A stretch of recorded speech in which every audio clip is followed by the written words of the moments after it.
नहीं नहीं फ्री है यार, आप पहुँचे, ये साथ पेट्रोल पंप है। कोई मसला नहीं।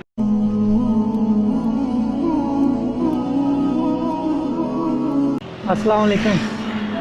ठीक ठाक। क्या हुआ है बाइक को? यार पेट्रोल देख रही नहीं है, कराची की 6 बजे की सीट थी। अच्छा अच्छा, तो हम बस भगाई रहने दो, मेरे पास है, रहने दे, है मेरे पास, मेरे पास पेट्रोल है बैग में, काफ़ी बोतलें हैं। फ्री, मुझे था कि सारी दिख गई।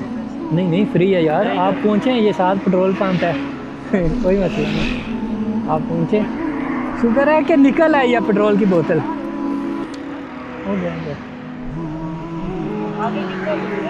साथ ही है, इतना ज़्यादा दूर नहीं, आप डाल लो, ये पहुँच जाएगा इजीली।